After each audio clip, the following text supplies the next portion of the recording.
clock-ticking in Washington, with the federal government set to run out of money at midnight unless lawmakers strike a last-minute deal. On Monday, President Donald Trump hosted a tense White House meeting with the congressional leaders in a bid to avert a shutdown. But Vice President JD Vance emerged from those talks warning that a shutdown looks inevitable, blaming Democrats for refusing to back a stopgap funding bill. Democrats, meanwhile, insist they won't hand over their votes unless Republicans roll back proposed Medicaid cuts and agree to expand key healthcare tax credit. To expand or to make sense to this, we are now joined by James Henry, an economist, lawyer, and investigative journalist in the United States. Henry, a very good evening to you, and thank you so much for coming through. Great to be with you. Thank you. Yeah. How did we get to this position where the federal government is in hours away from shutting down? And what does this reveal about the current state of American politics? Well, let's take the first question. The history of this has everything to do with Trump's reelection, the fact that he then, with the support of a majority in both the U.S. House of Representatives and the Senate, was able to ram through his Build Back Better bill, which he passed in June. That calls for substantial cutbacks in federal spending on programs for low-wage workers. It has been a subject of huge controversy in the United States, but it also passed along a $4 to $5 trillion tax cut by extending the tax cuts he had passed back in 2017 to the rich. And most of the benefits of this $5 trillion tax cut go to the very top members of the class structure in the United States. And the problem with it is it creates an enormous deficit. This time around, he needs at least, he's going to increase the federal deficit, which has already been surging, by $3 to $4 trillion to pay for this plan. So the Democrats back in March went along with an extension of this plan, and I think they regret it because the American people said, wait a minute, we are upset about this. Where's the opposition party? And where's the vocal leadership that we expect from the Democratic Party in these times?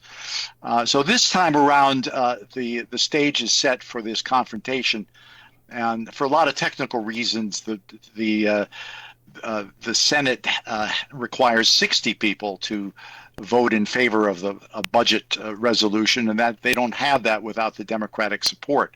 Democratic senators have about 47 seats in the Senate. So this could very well be another shutdown. It won't be the first one. We had one, for example, in 2013, 2017 under Trump's administration for 36 days. These things come and go. Usually Wall Street assumes that this is going to be a passing fancy. It's just a political show. And we will soon get a compromise.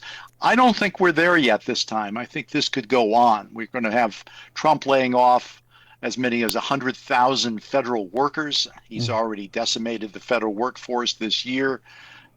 Civil servants of all kinds are being forced out. It's going to cost billions of dollars to give them the benefits they've earned. And so this is going to have a lot of side effects on the American people. I mean, public parks are going to be closed, for example.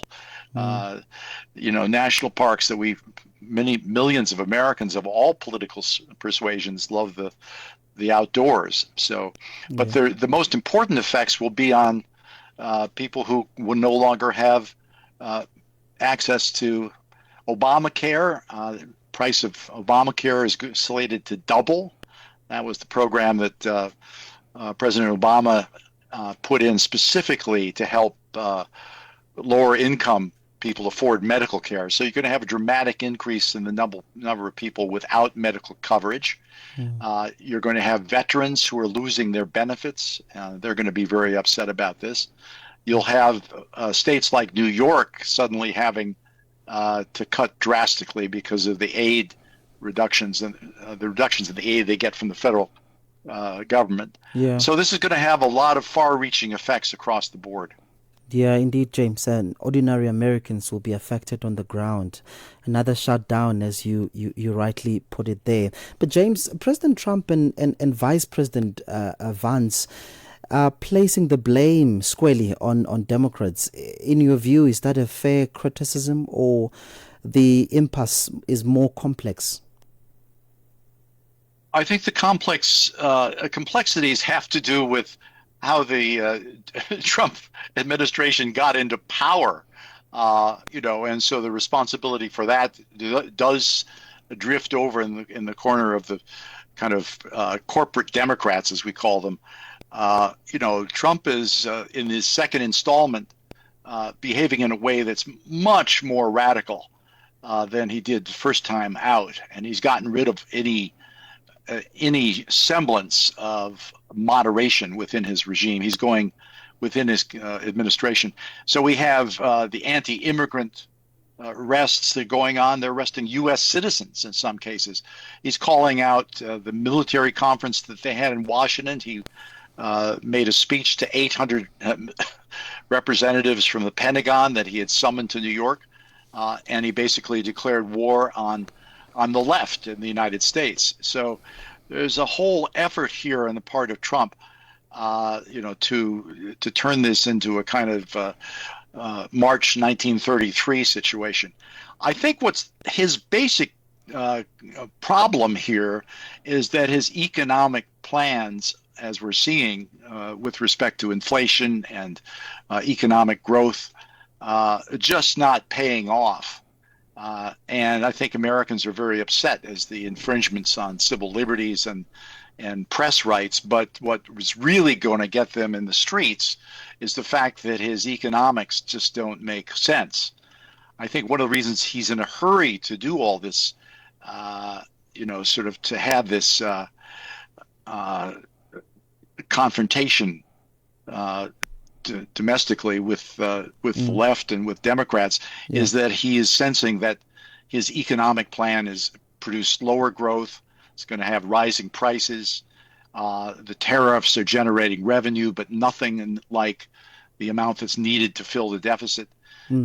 And so this budget resolution confrontation is really a product of this complete deadlock within the federal government. There's just no appetite on the part of Republicans to compromise in this situation. And James, you outlined the scenarios if this shutdown does happen. You told us what we can expect in the coming days and ultimately who stands to gain and lose. But then the question then, my next question is, just before I let you go, what does this crisis tell us about the ability of Washington to govern, if I can put it that way, to govern effectively in a very much polarized era? Well, I think the United States is up for a wake-up call. We are really riding a stock market boom, which is turning into more and more, appearing more and more to be a bubble that was based on basically the top 7 or 8 AI companies. And the AI bubble is magnificent from the standpoint of investors, but it is defying the laws of gravity when it comes to looking at the ratios, historically speaking. So all it would take would be for that bubble to pop, and maybe this budget crisis in Washington will do that.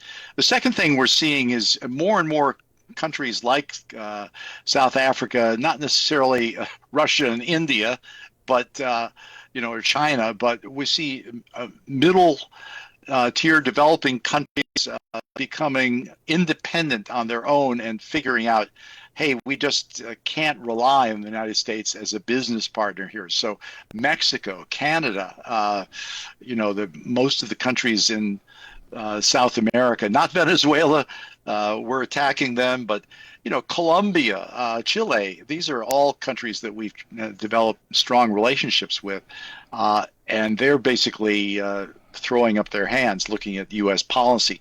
South Africa, I know, is a particular victim of this with the 30% tariffs, all the aid cutbacks that have decimated people who are dependent on medical assistance in South Africa, just 1,000 different impacts. I think, South Africa is struggling right now in many ways to deal with the side effects of all these perturbations in Washington, but they should get used to the idea that there's a non-U.S. set of democracies out there, including many countries in Europe, that are, going to be looking around. It's going to transcend the global South, global North divisions. And we have a chance here to build a democratic alliance, I think, that will be quite strong and independent. And that's a product, a good product of this crazy regime we have in Washington. Yeah, James Henry, it's always good to listen to your intriguing views. Thank you so much for coming onto the show. Good to be with you. Thank you. All right, there you have